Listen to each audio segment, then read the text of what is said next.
So, welcome student to the next class of nonlinear optics and its application.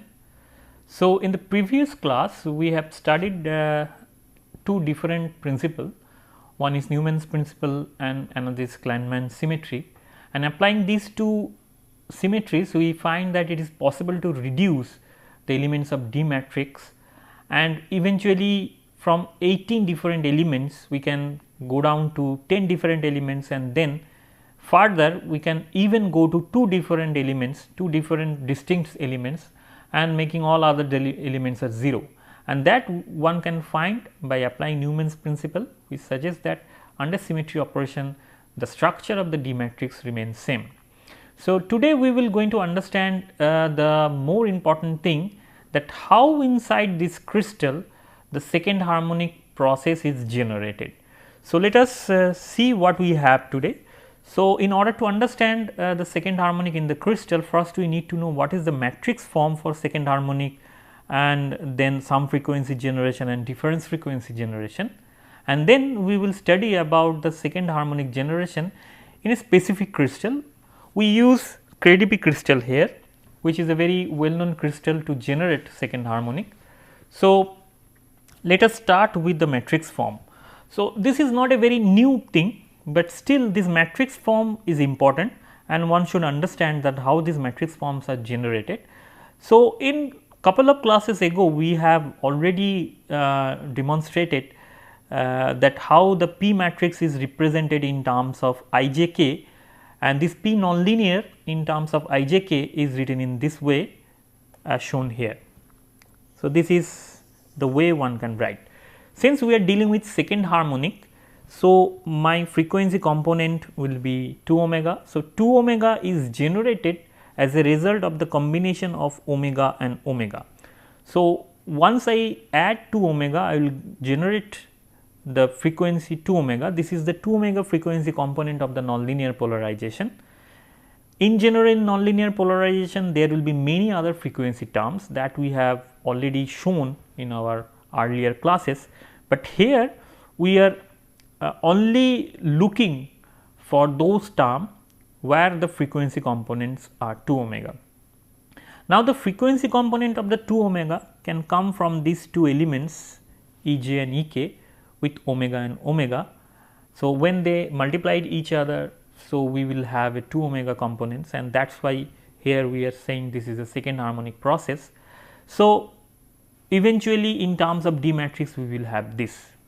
So, once we have this component form, now it is necessary to write in a matrix form, because at the end of the day what we have this D matrix in our hand.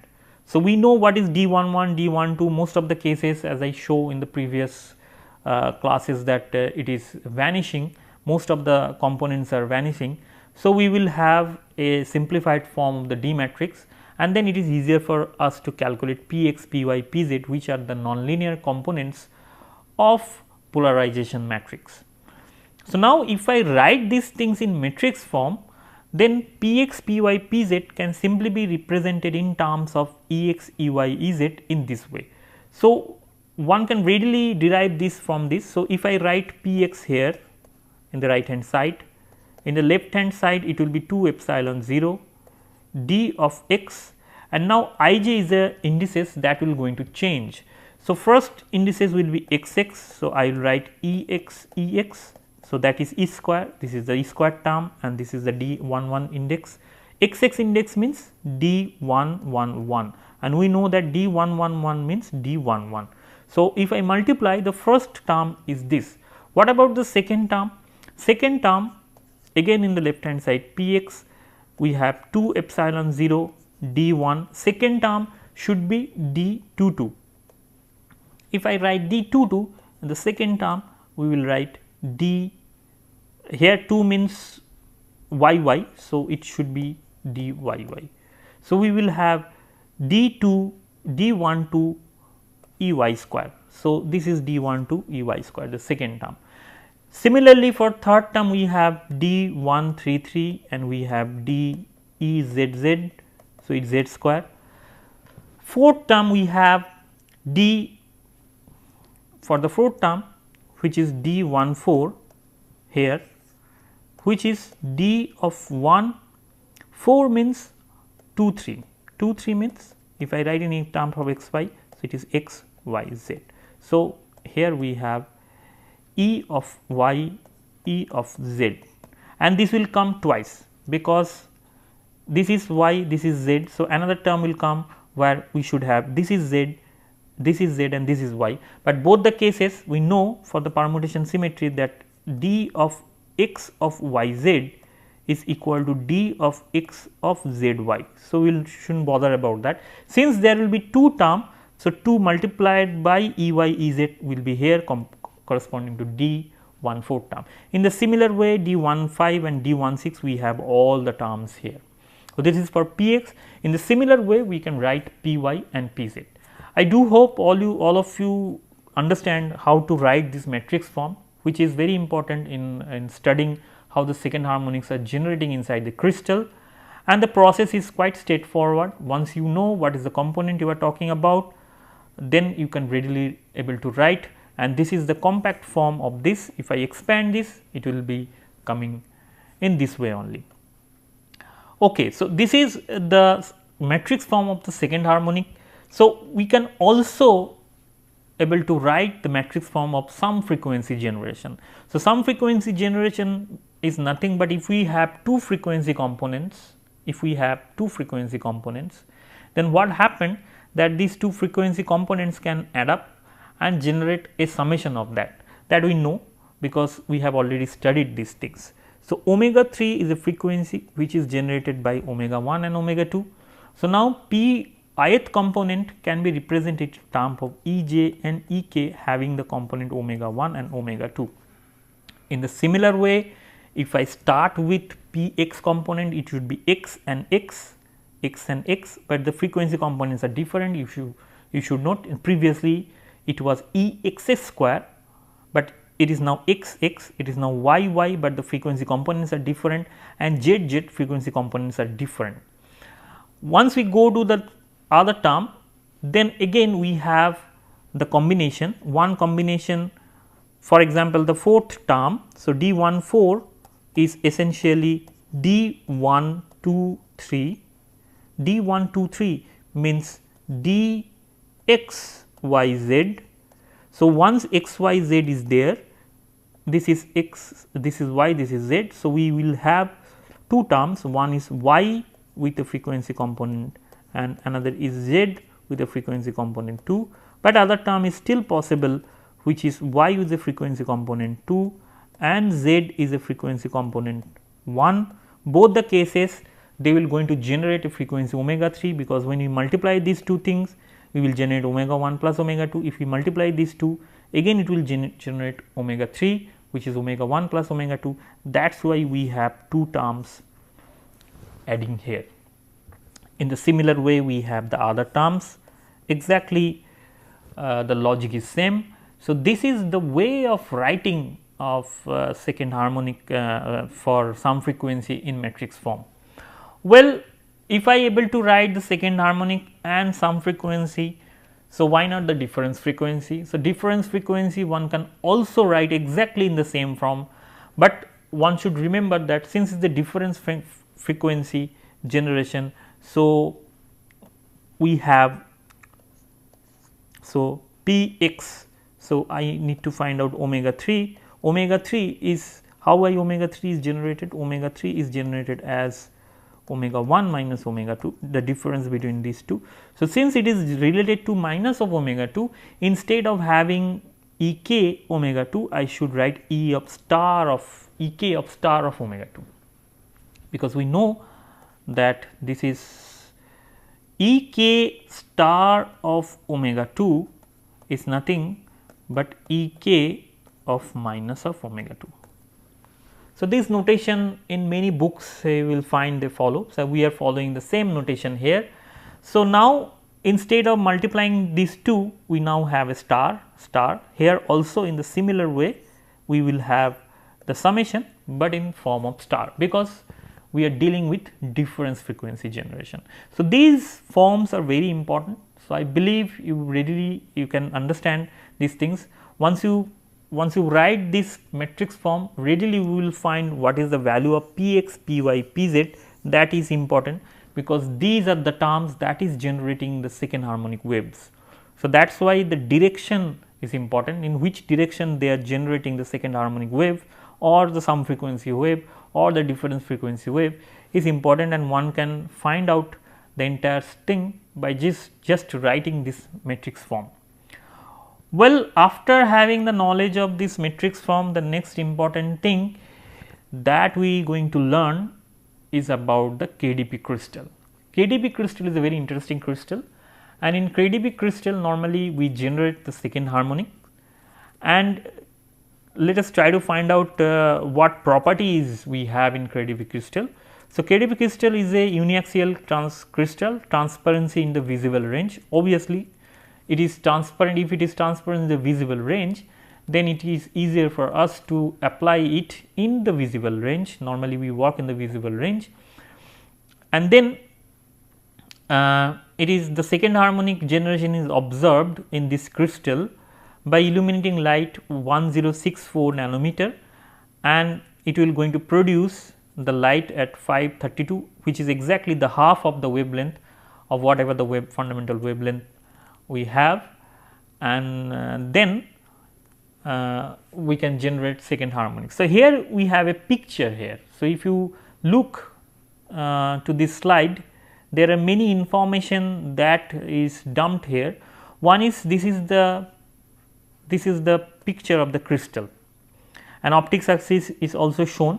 Optics axis is a preferred axis along which we can define many things, and along optics axis the velocity of the ordinary and extraordinary waves are same. That means the refractive index along these directions are same. So, this is a very important direction for the axis, but here we also show one important thing, and that is how the second harmonics are generated. So, this is experimental figure. This is the experimental figure. If you launch a light around this, which is normally invisible because this is in IR region, this is.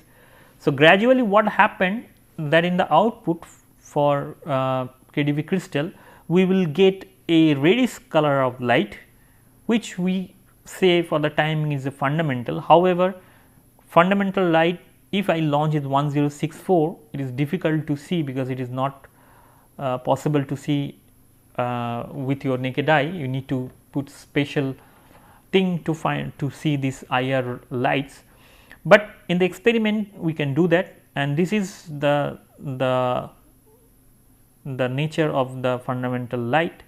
An important thing is that we can generate from this fundamental, the second harmonics are generated in the experimentally, and this is the second harmonic spot of second harmonic. So, I launch one light which is not in the visible range in the IR side, but whatever the light is generated is well in our visible range in the blue side, because the wavelength is near around 530. So, we will have a bluish light which is our second harmonic. Also, we can find out the refractive indexes, because the refractive indexes are very important, and these refractive index values are given here for the operating wavelength, say 1064. So, in 1064, if these are the refractive indices, this will be useful to find out the angle theta, this angle theta, because we have a expression of angle theta along which we have a phase matching, and this information basically help us to find out what is the value of theta. There is a expression, we have already derived this expression in our earlier classes, but the important thing is that here we have a crystal which is negative in nature, because n of O of omega is greater than n of E of omega. So, the velocity of extraordinary wave is the velocity of the extraordinary ray is faster than velocity of the ordinary ray. So, that is why it is a negative crystal. So, we know that in negative crystal Ne is less than No, except in this particular direction, which is the optics axis, where both the values are same. Well, after having the knowledge of KDP crystal, next we need to know with this crystal what we can do. So, here as I mentioned that we can able to find out what is the angle because in for KDP crystal we know that there is a certain angle at which the phase matching is achieved, and this is the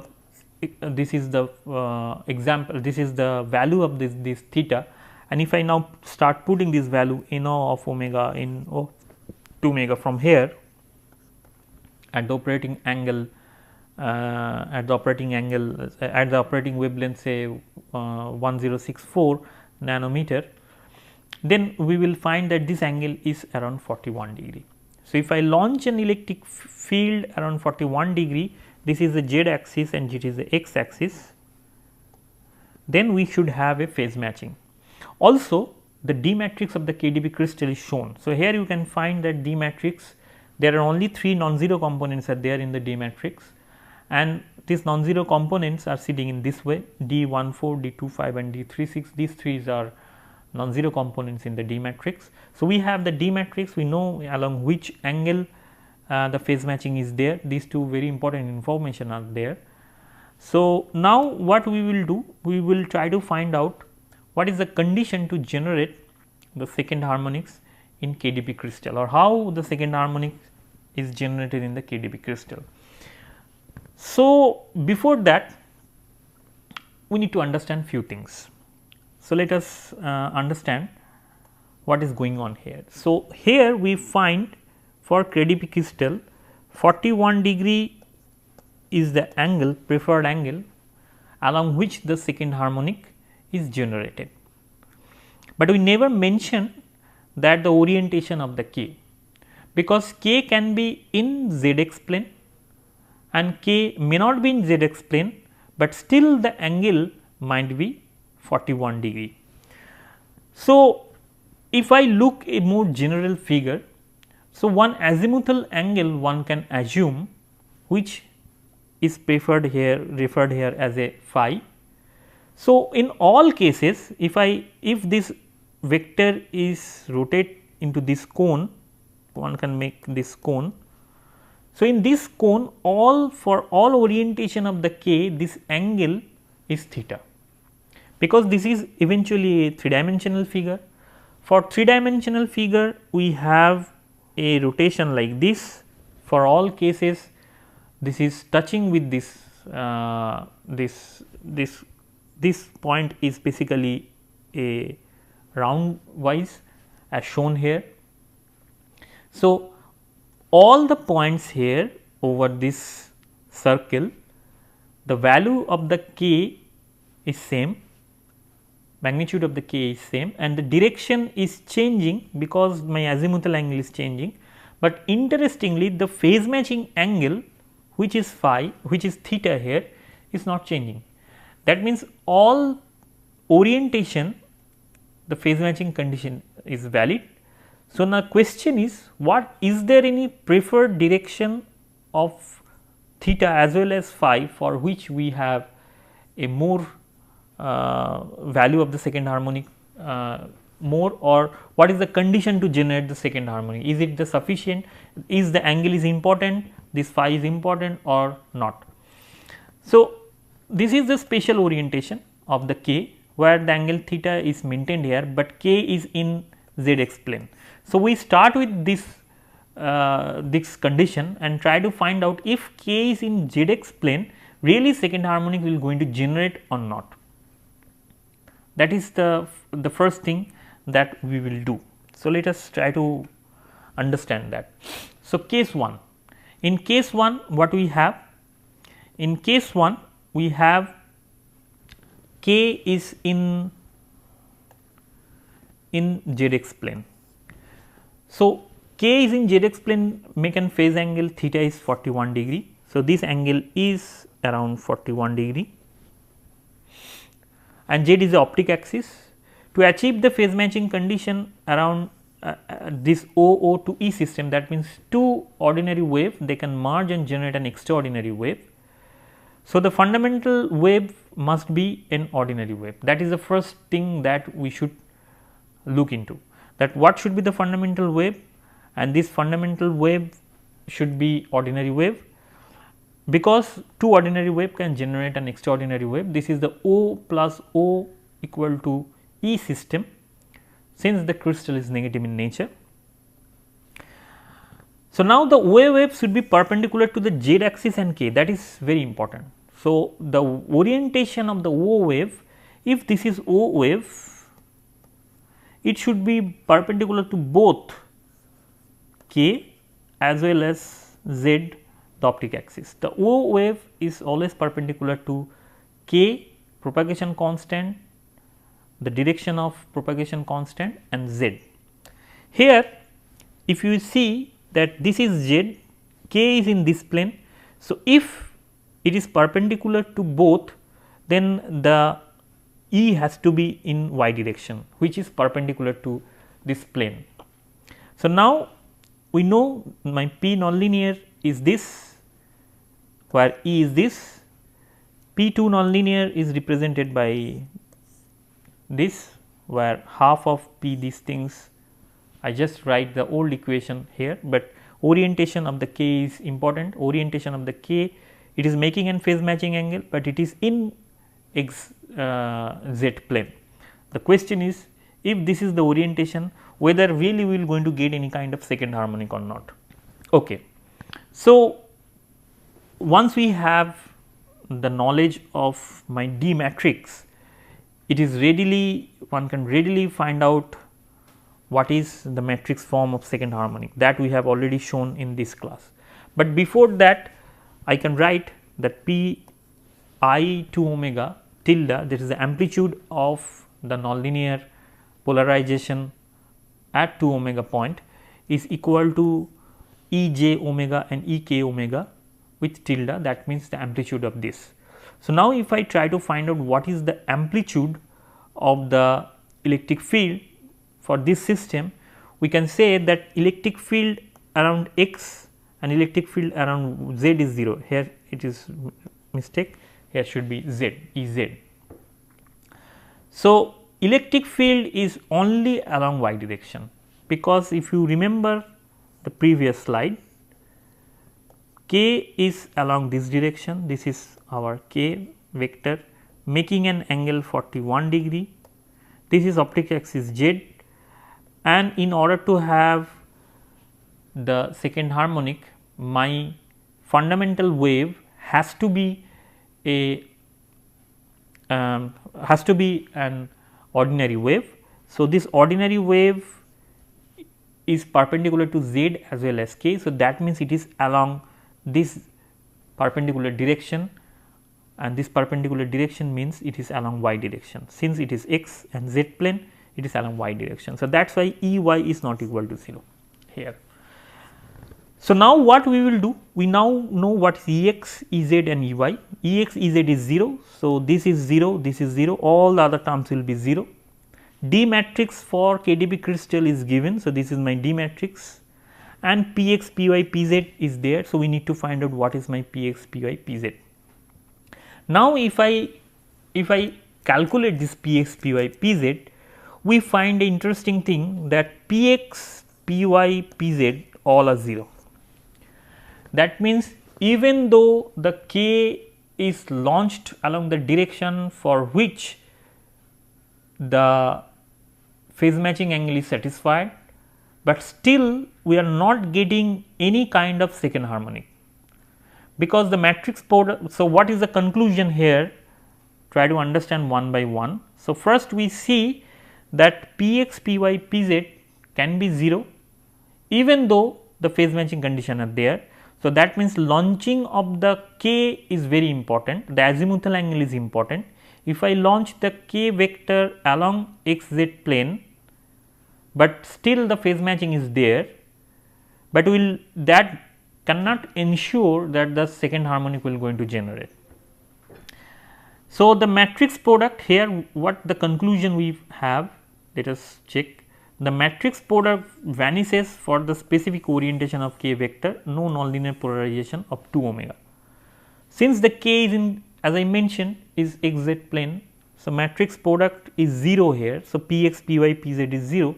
So, no 2 omega generation can be possible. but you should note that the phase matching is still there. So, that means only the phase matching condition cannot ensure that they will going to generate a second harmonic.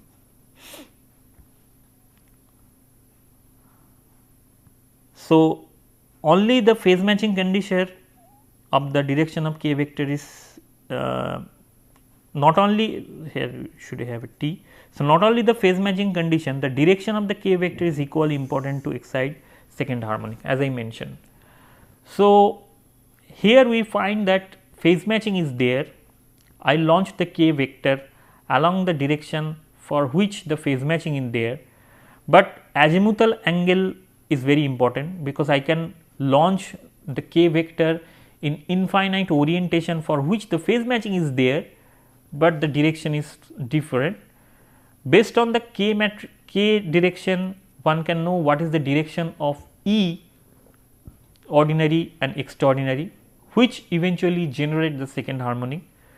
So, in the next class we find that for KDP crystal, which should be the optimum direction for which we can generate the second harmonic. So, that means inside the crystal the direction is very, very important.